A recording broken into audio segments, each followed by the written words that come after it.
우리 주님의 오신 날을 기쁨의 소식, 그것도 큰 기쁨의 소식이라고 하는데, 그러나 올해 우리 세계를 바라보면 기쁨의 소식보다는 고통과 슬픔의 소식이 더 많은 것을 보게 됩니다. 세계적으로 내전과 테러가 발생해서 난민의 고통이 유난히 컸던 한 해였던 것 같습니다.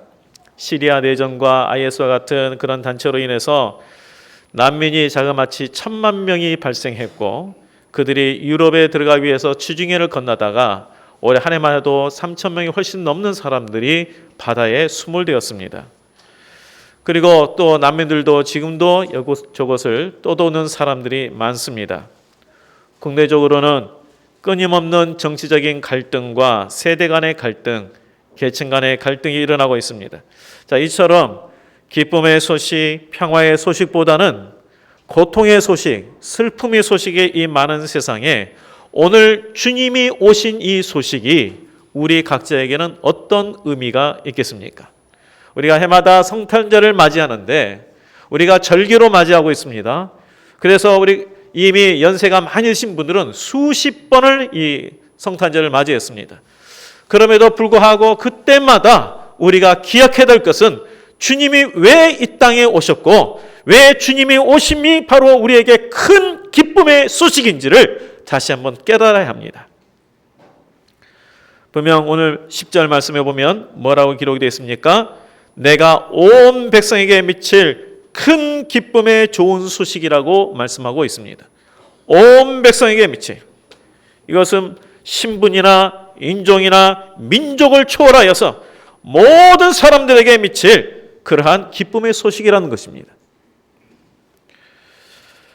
그리고 마태복음 1장 21절 말씀에 보면 예수님께서 이 땅에 오신 이유에 대해서 말씀하고 있습니다. 그것은 죄와 고통에서 우리를 구원하시기 위해서 이 땅에 오셨다라고 말씀합니다. 이 죄는 사람들에게 불신과 미움과 분쟁을 가져오고 탐욕으로 인해서 서로 간의 고통을 가져오게 합니다. 죄는 이렇게 여러 가지의 죄의 열매를 맺습니다. 바로 이러한 근본적인 죄와 고통에서 우리를 구원하기 위해서 예수님께서 오셨다는 겁니다. 그렇기 때문에 우리 모두에게 주님의 오심이 기쁨의 소식이 되는데요. 우리 예를 들어서 난민들에게, 고통받는 난민들에게, 예를 들어서 유럽에서 이제 난민들을 받아들이기로 결정했다 할 때 이들에게 있어서는 큰 기쁨의 소식이 되는 거죠. 그게 기쁨의 소식이 되는 거예요.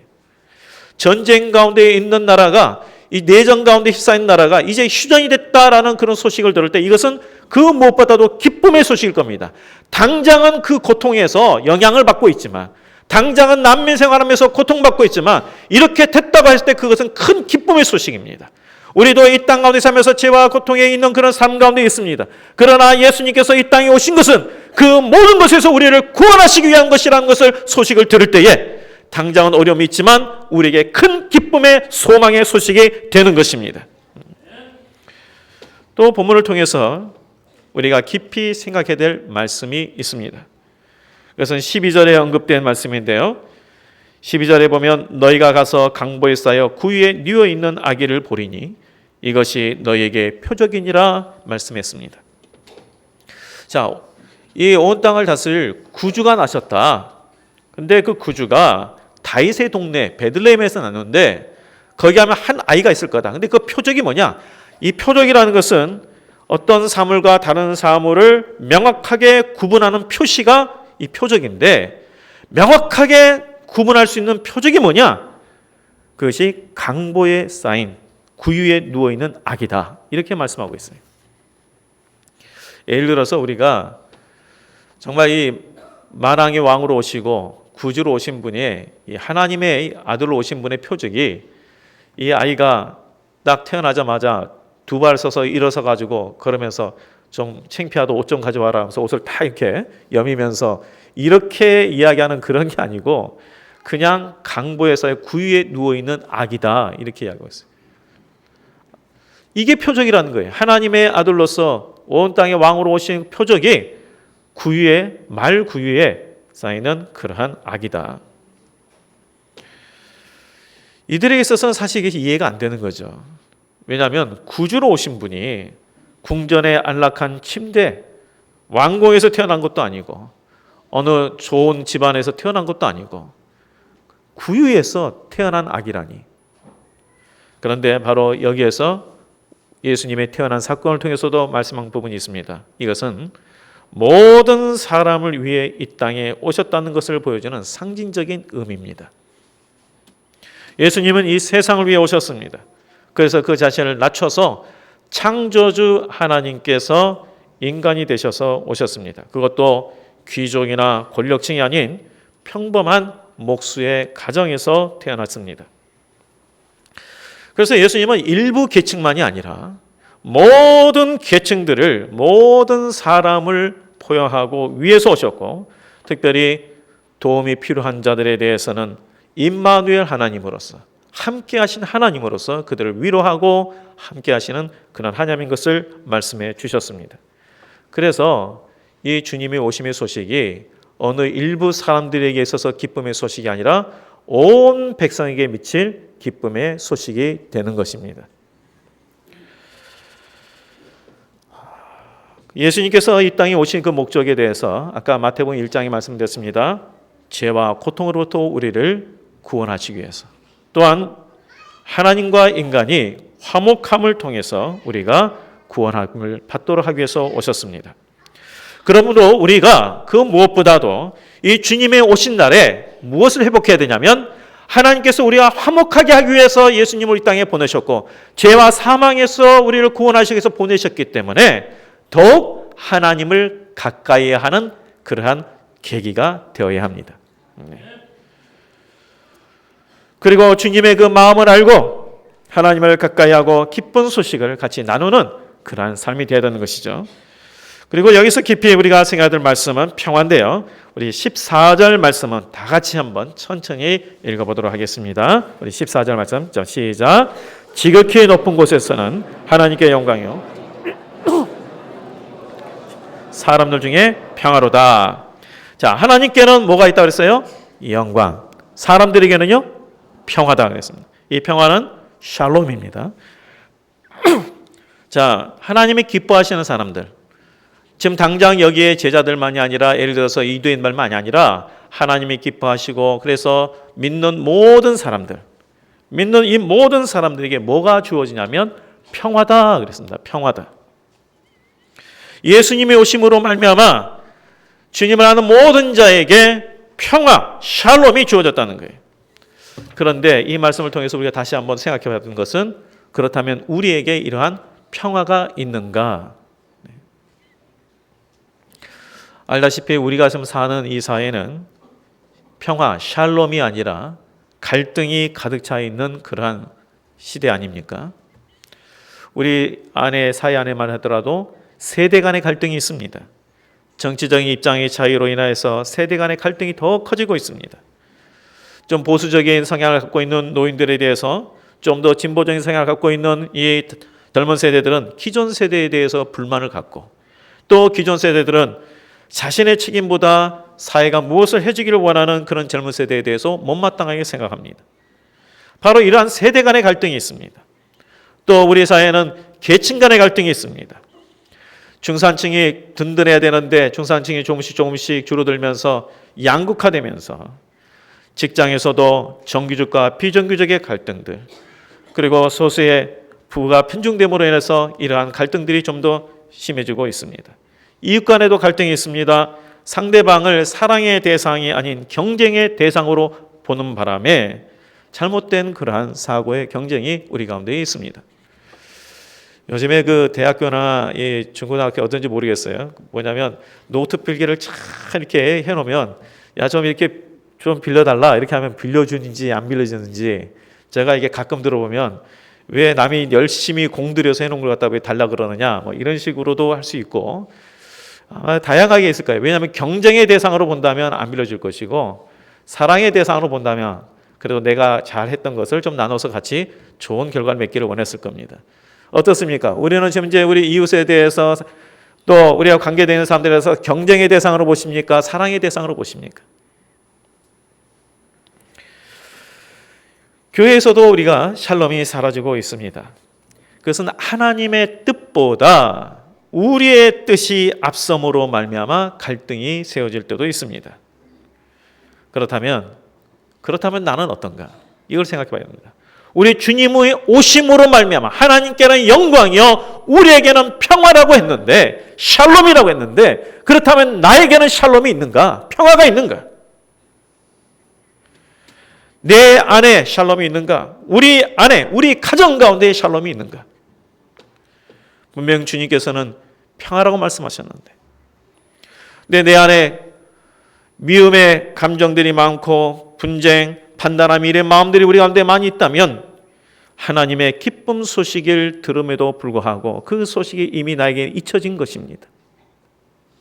비록 신앙생활을 오래 해도, 또 교회에서 직분이 목사든 장로든 어떤 직분을 맡든 간에 우리 안에 이러한 평화가 없다면, 샬롬이 없다면 주님이 주시는 그 기쁨의 소식을 우리는 잊어버리고 있다라는 증거입니다.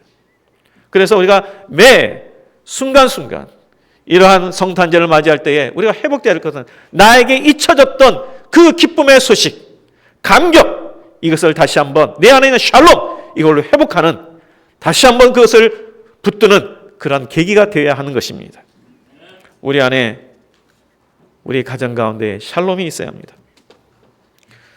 우리 가정에 혹시 비록 상황이 좀 어렵고 힘든 부분이 있지만 평화가 있습니까? 아니면 그것 때문에 서로 탓을 하면서 갈등이 있습니까? 우리 사람의 의견이라는 것이 그렇지 않습니까? 어떻게 내 마음처럼 다 그래요. 의견에 조금씩 다 어떤 갈등이 있을 수 있습니다. 그러나 그런 것은 금방 또 극복이 되는 것이 우리 안에 평화가 있기 때문에 금방 그런 의견들은 극복이 되는 거죠. 우리 가정에서도 마찬가지고, 교회 안에서는 특별히 샬롬이 있어야 됩니다. 교회 안에서. 그래서 교회에서 신앙생활하는 것이 여기에 평화가 있기 때문에 다른 곳에서는 뭔가 마음 가운데 힘들고 억눌렸던 것들이 교회 안에 왔을 때 서로 간에 평화가 있어서 받아줌이 있기 때문에, 그래서 기쁘고 또한 교회 안에서 신앙생활하는 것이 감격해야, 행복해야 합니다. 왜요? 교회도 다 어려운 사람들 모였는데 왜 이런 평화가 있어야 합니까? 바로 주님께서 우리에게 오신 이유가 그것 때문이에요. 우리에게 성탄의 의미를 주신 게 뭐냐면 너희들에게 평화를 주기 위해서 오셨던 거예요. 우리가 먼저는 하나님과의 샬롬이 있어야 돼요. 하나님과의 평화. 우리가 하나님으로부터 서먹해서 멀어지면 하나님과의 평화가 없습니다. 하나님, 내 삶 가운데 왜 이런 일이 있습니까? 라고 불평 원망한다면 하나님과의 평화가 없어요. 그래서 먼저 하나님과의 평화를 누려야 돼요. 하나님과 친밀해지셔야 합니다. 가까이 하셔야 돼요. 그리고 하나님을 신뢰할 때에 우리에게 평화가, 하나님과의 관계 속에서 우리에게 평화가 주어집니다. 세상이 알지 못하는 위로부터 주시는 평화가 주어지는 것이죠. 예수님께서 말씀하지 않았습니까? 내가 너에게 평안을 주노니 세상이 알지 못하는 것이다. 세상이 줄 수 없는 그 평안을 너에게 준다고 말씀하셨습니다. 우리 안에 평화가 있어야 합니다. 우리 주중에 우리 이제 김관우 목사님 그 딸이 예지가 뇌간에 종양이 생겨서 의사들 말로는 수술이 불가하고 길어봐야 1년이다 이렇게 이제 이야기를 해서 참 처음에는 우리 목사님이 참 마음이 많이 힘들었습니다. 그런데 이제 어제 서울에 장례 갔다가 잠깐 들리면서 같이 이제 기도를 하고 왔는데 마음에 많이 평안을 주셨어요. 하나님이. 상황은 변화가 없습니다. 상황은 변화가 없어요. 그런데 하나님께서 마음 가운데 위로의 마음을 주셨다는 거예요. 처음 며칠간은 너무 힘들었는데 하나님께서 평안의 마음을 주셨다. 이게 하나님과의 관계 속에서 위에서부터 주시는 평화예요. 우리가 하나님을 가까이 할 때 우리가 잠시 힘들어하고 어려움 가운데 겪기는 하지만 주님이 주시는 평화가 우리를 붙들어 주시는 거예요. 하나님과의 평화를 누리시길 바랍니다. 또한 우리 성도 간의 평화를 누려야 합니다. 샬롬이 있어야 돼요. 성도 간에. 서로 간에 배려하고 이해하고 겸손을 통해서. 이걸 물론 이제 한마디로 사랑이라 말하지만 너무 추상적으로 들리시니까 조금 더 구체적으로 말하면 좀 더 배려하는 거죠. 좀 더 이해하는 거죠. 좀 더 겸손한 거죠. 그럴 때에 우리 서로 간의 관계에 평화가 주어진 거 아니겠습니까? 바로 이러한 교회가 되는 것이 바로 주님의 오신 뜻이에요. 우리가 하나님과 화목하고 평화를 누리고 우리 성도들 간에 더 화목하며 평화를 누리면 그때 바로 하나님께서 영광을 받으세요. 그래서 우리 주님의 오심으로 하나님께는 영광이요 우리에게 평화라는데 바로 그 뜻이에요. 하나님 앞에 더 우리가 막혔던 것들을 허물고 하나님을 가까이 하고 우리 성도 간에 서로 간에 화목하며 그런 관계가 될 때 하나님께서 영광을 받으시는 것이죠. 그래서 우리 교회가 이 성탄절을 맞이해서 다시 한번 우리가 다시 깨우치는 것은 1차적으로는 하나님과의 관계가 깊어져서 신앙생활의 의미를 깨닫고 행복해지는 것입니다. 그리고 내 안에 우리 교회 안에 평화가 있어서 기쁨이 있는 삶이 되는 것입니다. 서로 간의 미움과 정죄와 다툼과 교만이 아니라 하나님이 주심 있는 샬롬이 있는 것, 이것이 바로 교회의 모습이요 또 우리가 앞으로 계속해서 추구해야 될 교회의 모습입니다. 그럴 때 하나님께서 영광 받으십니다. 우리를 통해 영광 받으십니다. 우리 성도님들, 개인과 가정의 삶 속에 샬롬이 있기를 주의 이름으로 축복드립니다. 우리 교회 안에 하나님의 평강인 샬롬이 가득하기를 축복합니다. 그래서 우리를 통하여 지역사회에 하나님 나라가 확장됨으로 하나님께 영광이 되는 그러한 역사가 우리 교회가 되기를 다시 한번 주의 이름으로 축복드립니다. 기도하겠습니다. 하나님, 이 땅에 온 세상을 위하여 예수님을 보내주시고 우리 주님으로 말미암아 죄와 사망과 이 고통에서 우리를 구원하여 주시며 또한 우리 가운데 평화를 주시기 위해서 이 땅에 오셨다는 것을 기억하여 우리 모든 성도들 다시 한번 하나님을 가까이 하는, 더욱 가까이 하는 우리 성도가 되게 하여 주시고 화목해 하는 성도가 되게 하여 주시옵시고 우리 가정과 우리 모든 머무는 곳곳마다 하나님의 평화가 우리 삶 가운데 가득할 수 있도록 도와주시옵소서. 특별히 임마누엘 오신 하나님, 우리와 함께 하신 하나님, 우리 성도들 중에는 질병과 여러 가지 어려운 가운데 힘든 성도들이 있습니다. 어떤 누구도 같이 해줄 수 없는 그 상황 가운데 하나님께서 함께하여 주시옵소서. 그의 마음을 위로하여 주시옵시고 모든 고통 가운데 성도들 주여 힘을 주시사 일어서게 하여 주옵소서. 하나님이 기쁜 소식, 구원의 소식뿐만 아니라 우리의 삶 가운데 평화와 함께 하시는 주님의 그 소식이 우리의 삶 가운데 가득하게 하여 주옵소서. 모든 것을 주님께 다 갖고 감사하며 예수님 이름으로 기도합니다. 아멘.